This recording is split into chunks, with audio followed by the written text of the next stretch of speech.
শিশুরাই জাতির ভবিষ্যৎ। কোনো প্রতিবন্ধিতা যেন শিশু কিশোরদের যোগ্য নাগরিক হিসেবে গড়ে ওঠার ক্ষেত্রে প্রতিবন্ধকতা না হয়। সেই লক্ষ্যে আজ কড়াইলে শিশু স্বর্গ প্রকল্পের আরম্ভ। আমি এই প্রকল্পের উদ্বোধনী ঘোষণা করছি।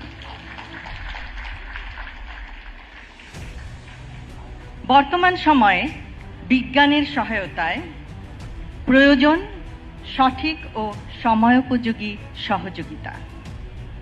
নির্দিষ্ট সময়ে চিকিৎসা প্রদান করে বিশেষভাবে সক্ষম শিশু কিশোরদের সুপ্ত প্রতিভা বিকাশ সম্ভব।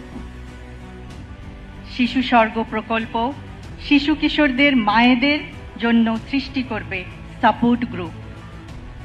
আত্মবিশ্বাসী পারবে বিষণ্ণতার অন্ধকার থেকে মা ও শিশুকে উজ্জ্বল স্বাবলম্বী ভবিষ্যতের দিকে এগিয়ে নিতে।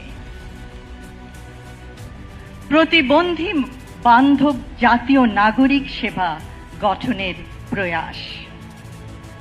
আমরা কিছুক্ষণ আগেই শুনলাম, বাসে, ট্রেনে, লঞ্চে বিনা ভাড়ায় প্রতিবন্ধী ব্যক্তিদের যাতায়াতের বিধান করা হবে।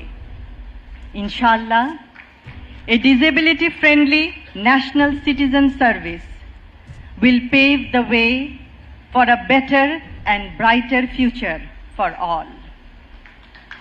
শারীরিক বা মানসিক প্রতিবন্ধকতা যেন সুস্থ থাকার অন্তরায় না হয়, নিশ্চিত করতে হবে সবখানে তাদের সহজ প্রবেশাধিকার এবং মর্যাদা।